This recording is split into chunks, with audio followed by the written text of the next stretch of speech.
The world calls him St. Paul. They read his letters to find hope in their darkest times. But to me, he will always be Saul, the monster who smiled while they crushed my brother's chest with stones. Do you know what it sounds like when a stone the size of a man's fist strikes human bone? It is a hollow, sickening crack that echoes in your mind for years, decades even. That day, the sky over Jerusalem was so bright it hurt to keep your eyes open. The red dust of the earth mixed with the sweat and the hatred of the crowd. They dragged my brother, Stephen, outside the city walls. His only crime was speaking of love and a risen Savior. I hid behind a ruined wall, trembling. I watched the men tear off their heavy outer cloaks so they could swing their arms with more force. And they laid those cloaks at the feet of a young, ambitious Pharisee. His name was Saul.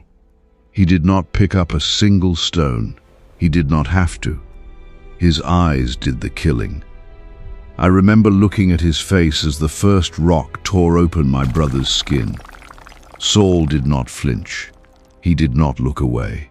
He nodded. A slow, deliberate nod of absolute approval. There was a terrifying calm about him. The men throwing the stones were acting out of blind rage, but Saul was acting out of cold, calculated self-righteousness. He believed he was doing God a favor by painting the dirt with my brother's blood. When Stephen fell to his knees, struggling to breathe, he looked up at the sky and asked God to forgive them. Those were his last words before the final blows silenced him forever.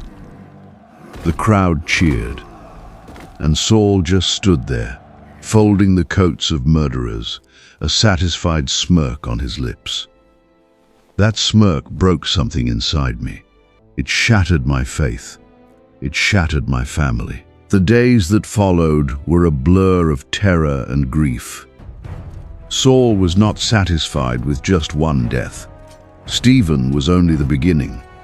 He became a wild beast, breaking into homes, dragging men, women, and even children into the streets, throwing them into dark, damp prisons. My family had to pack whatever we could carry in the middle of the night. We fled Jerusalem. We walked for miles and miles, hiding in caves, jumping at every shadow, terrified that Saul's hunters were right behind us. We became refugees, stripped of our home, our friends, and our peace, all because of him. For 3 long years, the nightmare of his face haunted my sleep.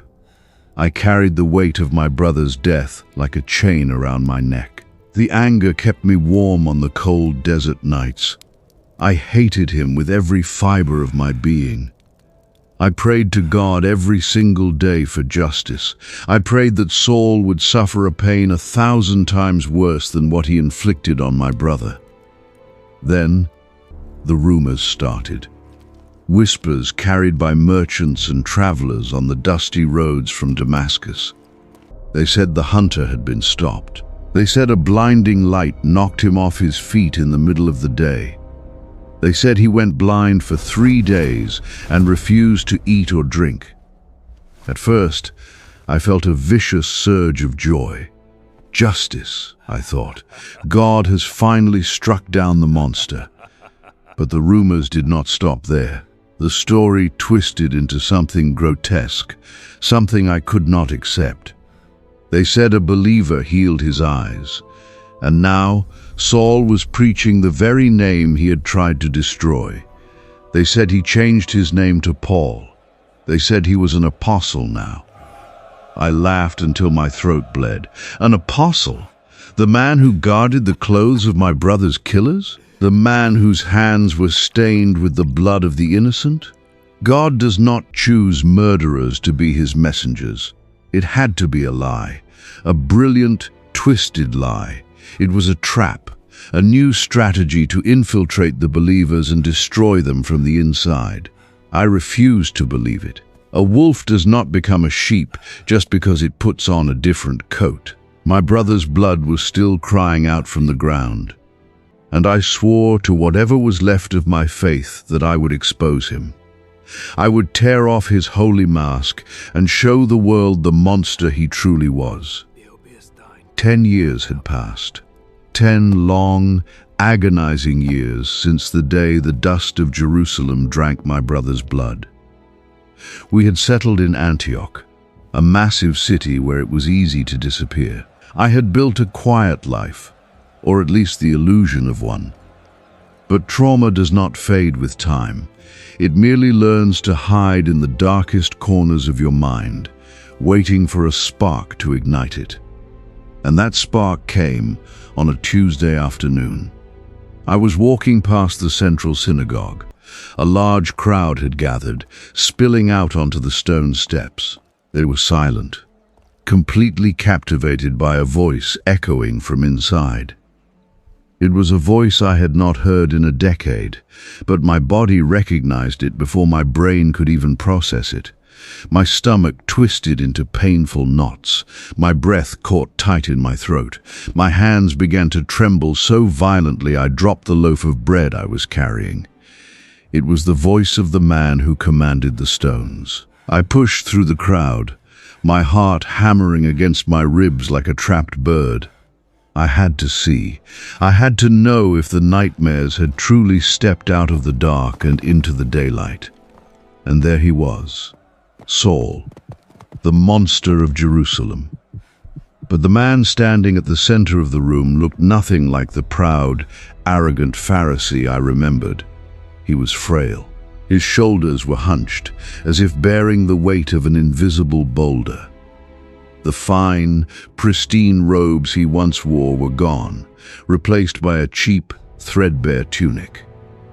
As he moved, the fabric shifted, revealing thick, ugly scars wrapping around his neck and creeping down both of his arms. He moved with a slight limp, and his eyes, those terrifying, cold eyes that had once condemned my brother to death, they were milky, squinting in the dim light, struggling to focus on the faces right in front of him. The mighty hunter had become a broken, battered stray. He was speaking about love. He was speaking about grace. He was speaking about the cross and the boundless forgiveness of God. A wave of pure, unadulterated nausea washed over me. I grabbed the rough edge of a stone pillar to keep myself from collapsing to the floor. How dare he? How dare this butcher speak the word grace with the very mouth that ordered the slaughter of the innocent? Anger, hot and blinding, erupted in my chest. I looked up at the ceiling of the synagogue and screamed at God in my mind. Is this your divine plan?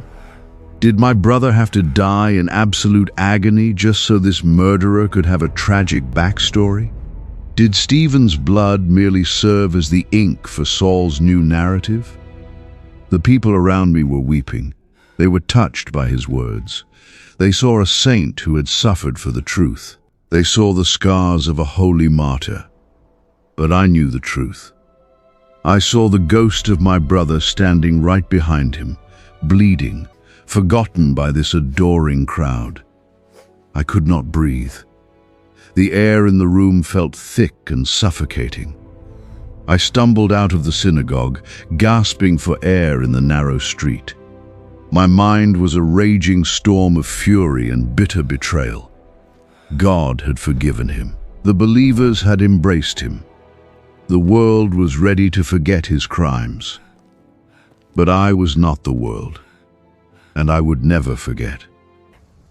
I leaned my back against the cold brick wall, my hand instinctively reaching for the heavy iron knife tucked safely inside my belt. It was a tool meant for cutting thick leather, but its edge was sharp enough to slice through flesh and bone. I waited outside. Hours bled away as the sun dipped below the horizon, painting the evening sky in colors of bruised purple and deep red. Finally, the crowd thinned. People went back to their homes. The streets of Antioch grew quiet and swallowed by darkness. Then, I saw him. Saul stepped out of the side door, completely alone. He pulled his cloak tight around his thin frame, shivering slightly in the cold night wind, and began to walk down a narrow, unlit alleyway toward the edge of the city. I pulled the knife from my belt. The cold metal felt heavy and perfectly right in my hand. The law of Moses was crystal clear. An eye for an eye, a tooth for a tooth, blood for blood. If God was too merciful to punish this monster, then I would personally deliver the justice that heaven refused to serve. I stepped into the shadows and quietly followed him into the dark. The alley was narrow and smelled of damp earth. His footsteps were slow, uneven. I matched his pace, moving like a shadow without making a single sound. When we reached a dead end, he stopped. He did not turn around. It was as if he knew someone was there. I lunged forward. I grabbed the rough fabric of his tunic and slammed him against the stone wall. The heavy iron knife was pressed hard against his throat. A single drop of blood welled up where the blade touched his skin. He did not struggle. He did not cry out for help. He just stood there, breathing quietly. "Do you know who I am?" I whispered, my voice shaking with 10 years of pure hatred. He turned his milky, ruined eyes toward the sound of my voice. "I know you are someone I have wronged," he said softly. "You murdered him," I hissed, pressing the blade a fraction of an inch deeper. "Stephen, the man outside the gates of Jerusalem. I am his blood, and tonight I will watch you die." I waited for the fear. I wanted him to beg. I wanted him to scream for mercy, just like the families he dragged out of their homes. But Saul did not beg. Instead, something impossible happened. A tear gathered in the corner of his blind eye and rolled slowly down his scarred cheek. Then another, and another. He began to weep. Not out of fear for his own life, but out of an overwhelming, soul-crushing sorrow. "Do it," he whispered, his voice cracking. "Strike. It would be a mercy." I froze. The knife trembled in my hand. "What did you say?" "Strike," he repeated, tears soaking his beard. "You think you can punish me? You think your knife can inflict more pain than the grace of God already has?" He reached up, not to push the knife away, but to touch his own chest. "Every single night," Saul sobbed, "every time I close my eyes, I hear his voice. I hear Stephen praying for me. I feel the heat of the cloaks I held in my arms. The Lord gave me back my sight. But he did not erase my memory. He let me remember everything." His words hit me like physical blows. He was shaking now, completely vulnerable, completely broken. "The grace of Christ saved my soul," he cried, "but it broke my heart into 1,000 pieces. Living every day knowing the monster I was, knowing the blood on my hands, that is my cross. Dying would be easy. Living with this mercy, living to serve the ones I destroyed, that is the true sentence." I looked into his blind eyes. I searched for a lie, for a manipulation. There was none. There was only a man who had been completely obliterated by divine love, a man who was already living in a prison of his own remorse. God had not given Saul an easy way out. He had not just wiped the slate clean and let him walk free. He had broken the proud Pharisee and forced him to spend the rest of his days rebuilding the very thing he tried to destroy. The anger that had fueled me for 10 years suddenly felt incredibly heavy. It felt useless. Killing him would not bring Stephen back. It would only end Saul's agonizing work of redemption. It would be doing him a favor. My fingers went numb. The iron knife slipped from my grasp and clattered loudly against the cobblestones. Saul fell to his knees, sobbing into his hands, mourning for my brother all over again. I stepped back into the shadows. I did not forgive him. Not yet. But I realized in that dark alley that divine justice is far more complex and far more terrifying than the simple edge of a blade. 30 years. It took 30 years for the fire in my chest to finally burn itself out. The world had changed. The believers were no longer just a small group in Jerusalem. They had spread across oceans and empires. And everywhere they went, they carried the name of Paul. I was an old man now.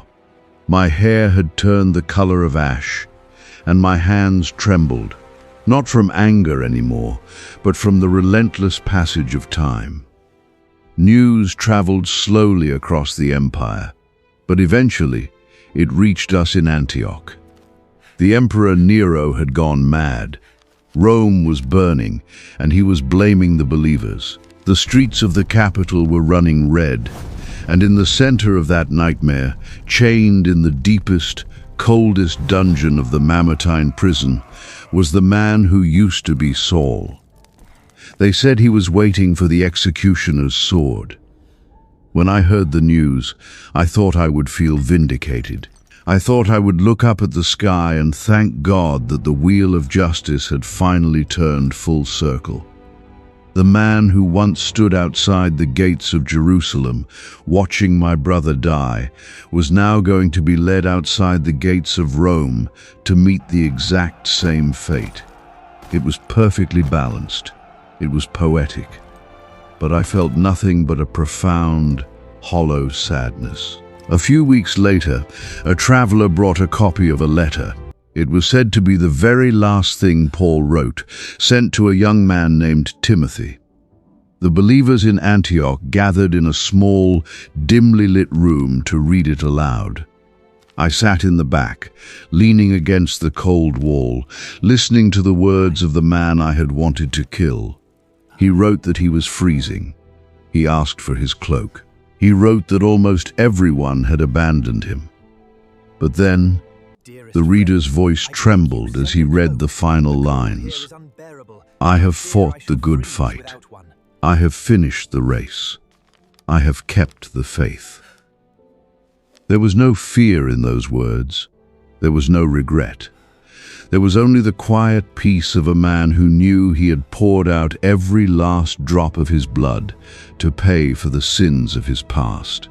And in that small, quiet room, my heavy iron chains finally snapped. I closed my eyes and saw Stephen's face. Not the bloody, broken face from that terrible day in Jerusalem, but the face he had before the stones fell. He was smiling. And for the first time in 30 years, I understood. Stephen did not die in vain. His death was the seed. If Saul had never seen my brother's perfect, forgiving peace in the face of absolute hatred, Saul the monster would never have been shattered. Saul had to watch Stephen die so that Paul the apostle could be born. My brother's blood was the water that grew the greatest messenger of grace the world has ever known. Forgiveness is not about forgetting the pain. Forgiveness is surrendering your right to revenge so that God can use your deepest wound to heal the world. I forgave him. I forgave Saul of Tarsus. And in forgiving him, I finally set myself free. If you are watching this, and you are carrying a hatred that is crushing your chest, if there is a monster in your past that you think you can never forgive, know this: your bitterness is a prison, and you hold the key. You can let it go. If this story brought you peace, share it with someone who is drowning in their own anger. Subscribe to this channel to walk with us through the darkest and most beautiful corners of the truth. Your pain is not the end of your story. Let it be the doorway to your freedom.